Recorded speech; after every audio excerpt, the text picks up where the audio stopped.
Hey folks, welcome back to your Frederick Real Estate Update. I am Darren Ahern, bringing you almost 20 years experience from RE/MAX results for the Maryland and PA area. And my wingman, Terry Kernan, who is at an undisclosed fun summertime beach location. Everybody can probably guess what it is. He is on the line, I believe, with us now. T, are you there, my friend? All right, good. How's everything down at the beach?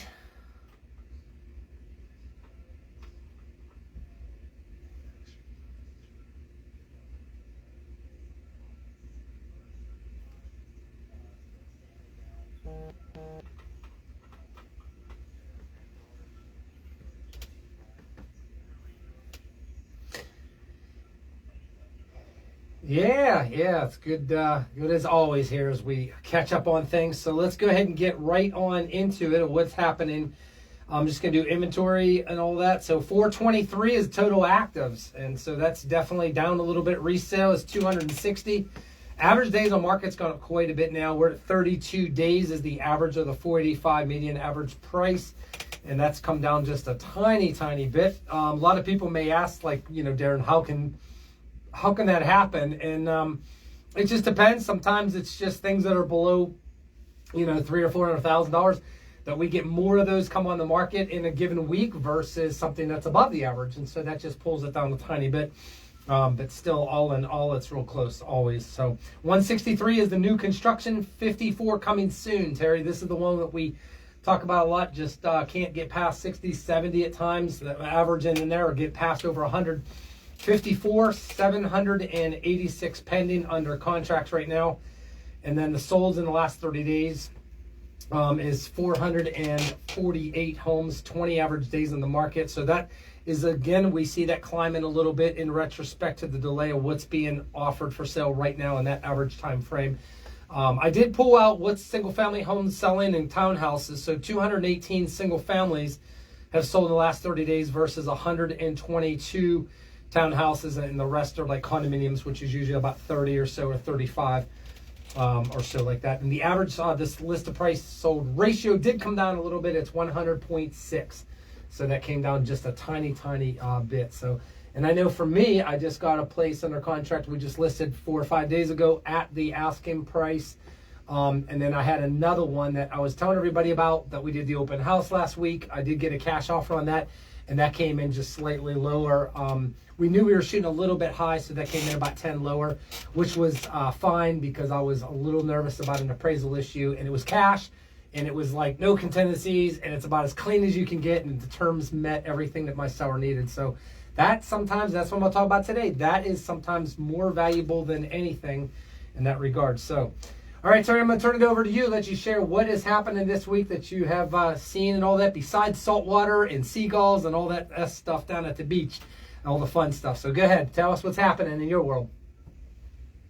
So let's talk about what's going on, and basically, and you and I talked a little bit about it when getting ready for the show, is last week we talked about, are we in a recession?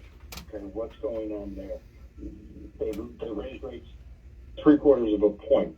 Everybody was in a panic mode, but nothing changed on our rates, okay? And that's something that's very, very important that I want to kind of explain a little bit today, is that when the Fed makes a move, like they did, they raised the rates 3/4 of a point last week. That's a huge number, okay? And the thought is, well, mortgage rates are going to go up by 3/4 of a point. Here's what happens, Darren, is basically the investors that buy mortgage-backed securities, the investors that follow this on a daily basis, they factor in what they think is going to happen, okay? And when there's big rate swings, so let's say they make an announcement or data comes out, and they make that announcement, when there's big rate swings, when that data comes out, the only reason it is swinging to where rates are going up or rates are going down is if the data comes out and it is off base from what they were predicting. So everybody was predicting that it was going to be raised by 3/4 of a point. It was. All is calm in the mortgage market. So let's take a look at what happens with if the unemployment number that we're waiting to come out comes out, and they're expecting 3 jumps unexpectedly to 4%. Well, priced into the mortgage market right now is basically 3.6% is the number that's going to come out. If that number hits, then all will be calm in the market. If that number does not hit, that's where we start to see a little bit of a sell-off or buying or whatever the case may be, and that's where the rates will be adjusted one way or the other. So let's say unemployment comes out at 4% or 4.1%, a huge jump, unexpected jump. That's going to be bad news for the economy, and it's going to push our interest rates down, okay? It will put pressure to lower the interest rates. But let's say that for some reason they come out at 3.5%. Well, that's going to put pressure to raise the interest rates because they were expecting it to stay exactly where it is. So when you see news coming out, it doesn't mean, because I got a ton of calls last week. Please lock my loan in. The rates are going up by 3/4 of a point. I can't lose any more ground here. And after I explained what goes on, people were like, oh, okay, that makes sense. So any rates have been already pushed. So let's talk about raising rates, okay? Basically what we're taking a look at is that they're not going to raise rates in August, but they're going to come back and revisit it in September. Now, there's a 74% chance, according to the economists, that they're going to raise it by 1/4% on September 21st. So they've already factored in the fact that they're not going to raise rates in August, and they're going to do 1/4 point in September. But those numbers, the size of the rate hike is going to be determined solely on the data that the open market committee gets. So Chairman Powell basically said, we will have rate hikes in the future. We just don't know what they're going to be because we have to go strictly off the data. So for right now, rates are going to change. Rates are going to be steady. I believe that they're going to be steady through August unless any crazy numbers come out. But we're going to kind of wait and see how the September thing is. What they want to do is they've raised rates 1.5% to the prime rate, to the lending rate. They've raised it 1.5% in the last 60 days. They're going to want to see the effect that it has on the economy. Now, if we see unemployment go over 4%, 4.2%, then what I talked about last week with the recession, we will definitely be probably in a recession, even though that the definition, we already meet the definition that I talked about last week, that we are in a recession, but nobody's going to admit to it. So, so that's what I have. All right, that makes sense. Good stuff. All right. Well, you can follow along with me, Terry. I want your input on some of the things that I'm dealing with this week in real time. And last week we were talking about, what are the strategies. I started to really get into pretty good about what are the strategies for sellers and buyers right now with the change of the market and staying ahead of the change or the slight curve. For the seller side, it's about the competition, and so I have 2 new homes that we just got up on the market. I was telling everybody last time, the townhouse, so staying ahead of the curve. What does that really look like? The advice I've been given is don't get greedy and get way ahead to where, you're out there too far. And so the example I'm using pretty much is that like with a slow, the little bit of slowdown of buyers and affordability difference, that's the biggest thing is people can't afford quite near the same amount overall. And, with the interest rates going higher, unless they got a huge job increase of pay in the last 3 months, then that kind of wipes that out. Or if they hit the $1 billion, gazillion dollar mega lotto, who's the one person, then it really doesn't matter for those people. But for all of us, the rest of the guys. So what do I mean by that is this. The last best comp of a home that is sold, let's say it's like, because I'm dealing with this now with one that we're listing right now that we got on the market, townhouse in Frederick here in Wellington Trace. So let's just say we had wanted $500,000, and it's easy to say, well, that one just settled, so why don't we just put this at like the market's still growing like crazy, it's still great and all that. Let's get a little bit aggressive and put it at like 510. We can get $10,000 more than our next door neighbor guy. And I said, look, with all the actives and looking at everything in the area, some of the ranges were up to 510, but a lot of them were really, this particular home was like at 490. And so I said, look, this is about your range where you shouldn't have an appraisal issue. You should be able to get an offer. And so here's the different strategies that's going to ensure the best bet. I said, here's the thing. You could either be at 500 and take a chance that the market's not going to respond real favorably as far as multiple offers and terms and conditions. That would be the most favorable for you as a seller. And therefore, that might happen, that may not. Or you could, in most cases, we definitely see that if you put it at, say, 485 or 489, and you're ahead of all the whatever competition is out there in real time, this is what would probably spark multiple offers, which gives you better terms as far as, and I just saw this last week with one, whereas because we had multiple offer situations with a townhouse we just did in Therma, we were able to get it with just as is with an inspection, right? To get out 3 days time, rather than what we're seeing a lot of is regular inspections. If there's no other offers, that's pretty much definitely what a buyer is going to want. And also one of the big terms and conditions we're seeing today is, if there's multiple offer situations, closing costs or anything of that nature goes out the window first. Whereas if there isn't, that's going to potentially be asked for because, Terry, we've talked about it. So many buyers today are doing VA, USDA, or FHA loans and potentially may need closing costs help. And even if they didn't, what's the problem of just not even asking? What's the problem asking for it if there's no other offers in place? And that's the thing that we're starting to see emerge more than ever before. So, but the sellers still insist. They say, I want 510. I want 510. I really think the market's going to get it to us.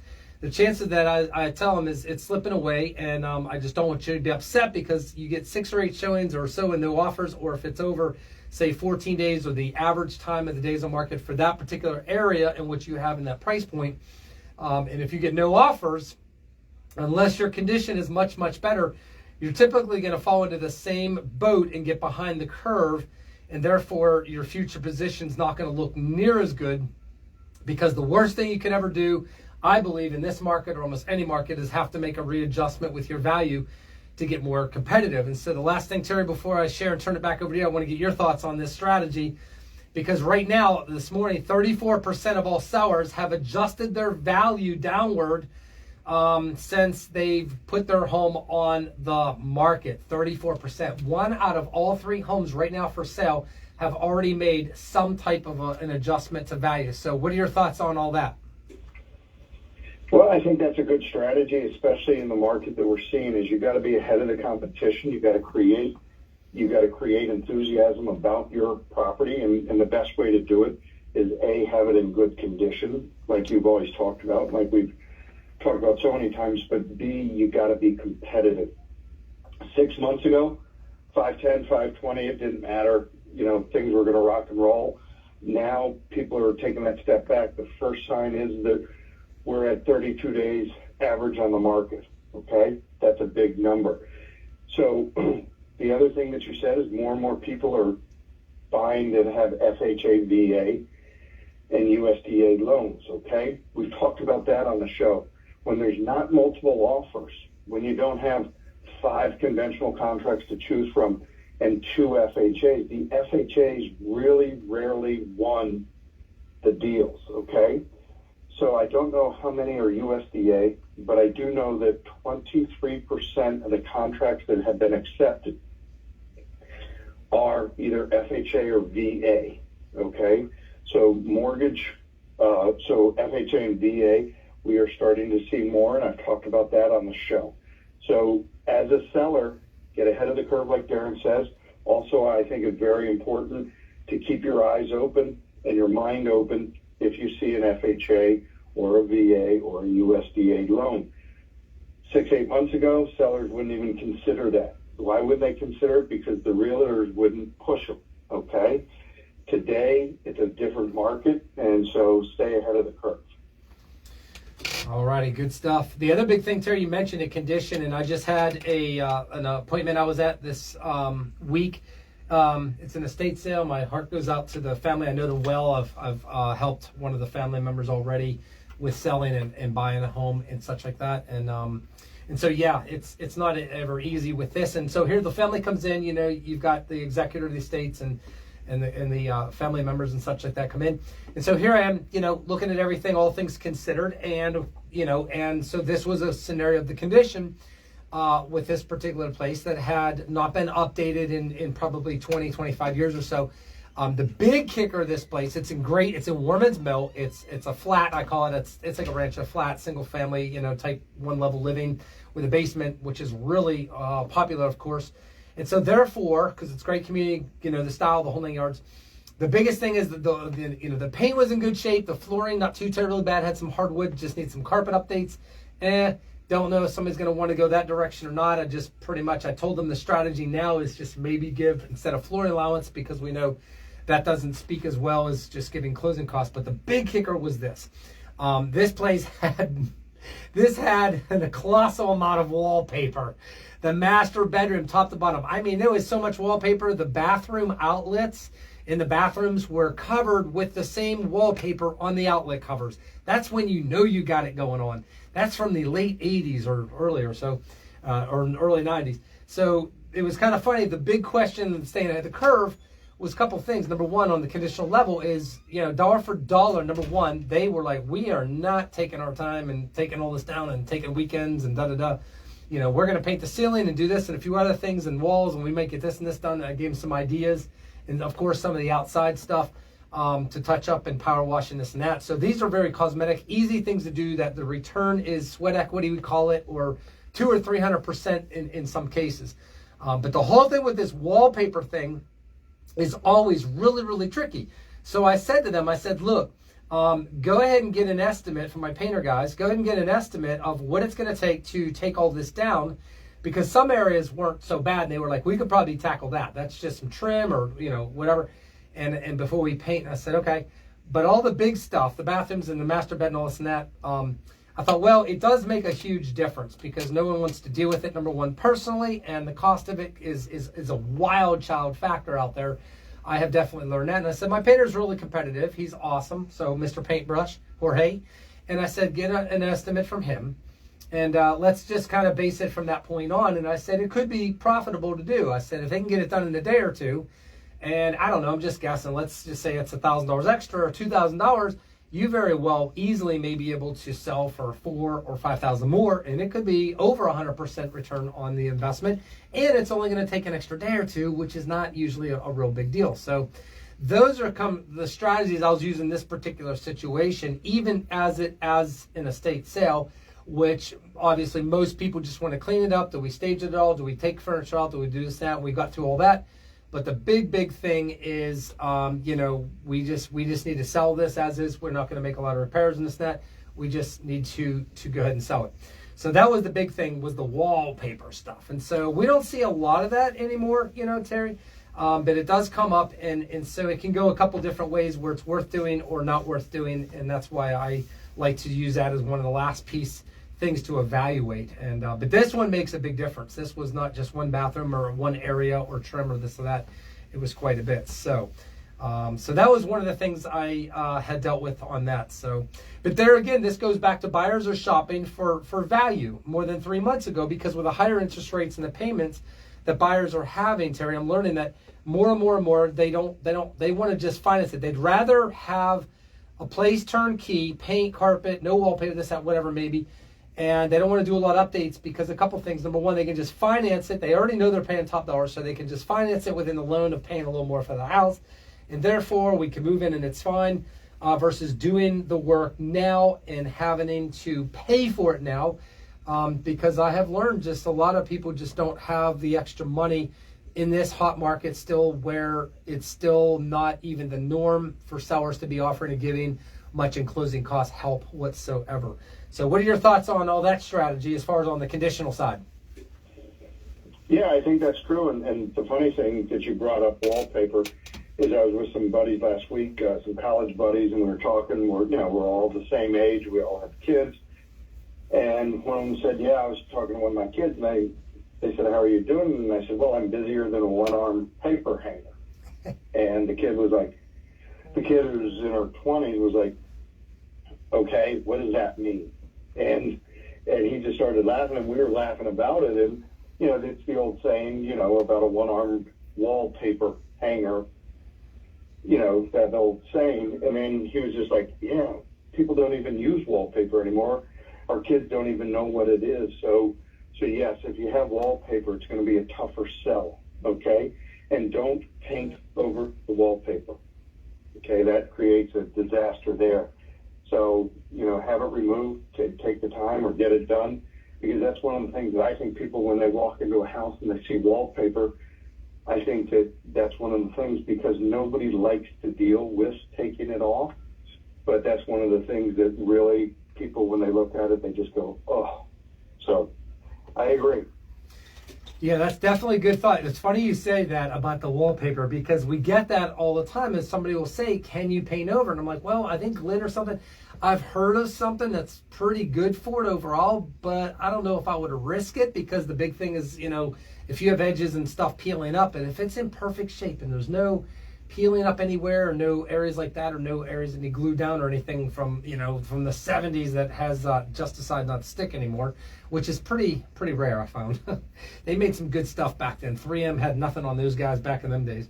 But the thing I found is, you're right, it's not worth painting over and taking that risk at all, because it can become actually much more of a mess. You could actually open up a bigger can of worms. But the funny thing with this particular house, and I've seen this before, where if it's just, say, like one wall, like an accent wall or something like that or whatever, I have actually suggested before, get I think it's 1/4 inch or even thinner, man, I don't know, 1/4 inch, get the thinnest drywall, and you might, depending if there's no trim or things like that, you actually might be able to get away with putting a piece of drywall over top the whole accent if it's a whole big wall, and then just basically taping and mudding that, and then voila, going from that point.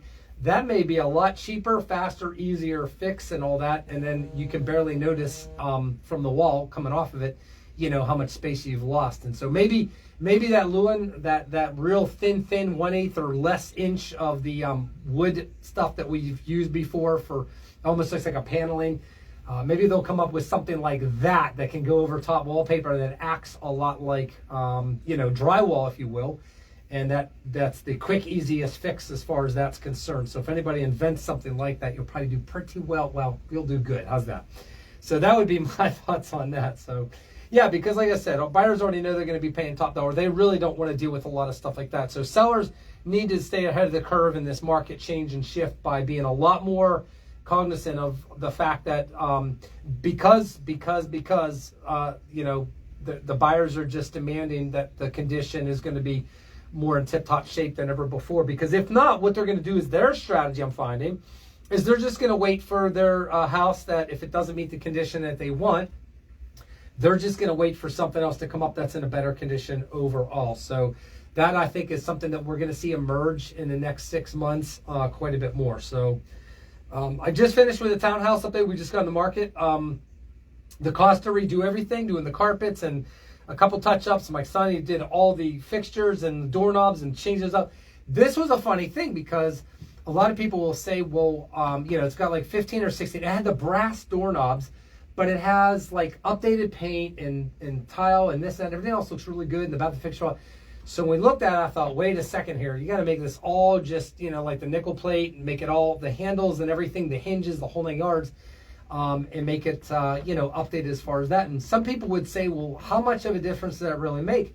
For $500 or $600, it was night and day. Even my son could not believe. He's like, Dad, this is like night and day how it makes just those fixtures on it. And I said, yeah, it's the same with like in bathrooms or anything else. Same with knobs on kitchen cabinets, whenever you reface them and paint them and all that. Take off those brass knobs or something that's not looking good or dated out pretty bad, to match up everything else, to get in line with whether you have like stainless steel, appliances or things of that nature, or to be able to complement sometimes granite colors and floor colors and things like that as well. So, and it doesn't cost much. It's so cheap. You're dealing with $300,000 and $400,000 homes. What is $500? That's going to probably give you a rate of return.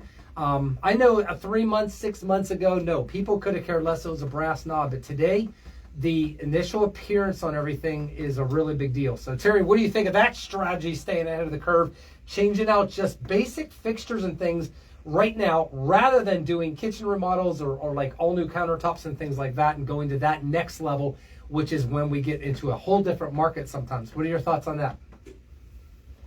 I think that's a good thought. Get the best bang for your buck is what I'm reading into that. And that definitely is getting the best bang for your buck. And when Darren says that you can get more for the house, the one thing that you're looking to do is if you have 10 people come through the house and the house needs no work, it's been fixed, the minor things, the major things, whatever, it looks good. What you're doing is you're trying to get 2 people to start bidding against each other, and that's where the more money comes in. But if 10 people go through the house and all of them see the wallpaper and they go, not for me, then that's where you have a situation where you don't have the competition. You don't have the interest. So the key by doing what Darren said is you're generating more interest, which means more money, which means a higher sales price, which means more money in your pocket. So yes, I think that definitely makes 100% sense to do that approach. Okay, that's good. I got another scenario for you, Terry. I want to get your take on this and stuff. And same with our listeners. You can definitely let us know, or you can call in at 301-694-9363 next week when we're going to be live, because this is our recording this week. I just was at another house this week. It's gotten really busy. I think I've had 3 or 4 appointments and another buyer. So it's really gotten really busy this week. I just met with this new seller here, and they did a great job maintaining this house. They've been there about 6 or 7 years. 6 years, I think, and then they put on a roof last year. The HVAC is a year old, and the floor paint and all that stuff is great. The appliances are a little bit newer. They had like 1-year-old dishwasher, and like all the rest were like 5 or 6 years old when they moved in. So they're newer overall. The house was built like I think in '95. Overall, it's like an 8 out of 10. Okay, so this house is like a solid this is like an 8 or almost 9 out of 10. Somebody will say, "Why'd you put it 8 out of 10?" I'm gonna tell you now. So we get to the basement, and here's the deal. There's two things that I notice with this particular property, because as I've told everybody, I go into sellability. Is that when we look at sellability? So here's the thing: the basement had one small leak. It had Bilko doors, okay, that were sealed up really good. But in the last 6 years, they had one time they had a little bit of moisture water come in, and there's no drain at the bottom of the steps. But they do have a sump pump over on the other side of the basement. So they were smart. They had already gotten some estimates to find out how much is it to get the concrete up and put in what we call like a French drain, and to be able to tie it in and everything like that. So Terry, we only have 30 seconds, so I'm just going to share what happened. So here's the thing. Next week, we're going to find out the answer of what did the sellers do? What did they do? So their idea was, how much is this going to affect buyer? What are they going to think about it and all that kind of stuff like that. So the second thing I looked at, and I'll talk about next week too, is the living room space size was not that big at all for the overall house. And so now the question becomes, how much does this affect us with value? So, all right, Terry, we'll see you next week here. And everybody else, have an awesome weekend and take care. Happy buying and selling. And take care. Thanks for letting us help you. All right. Good stuff. Thanks. Yeah, no problem. Sorry about the little technical difficulties.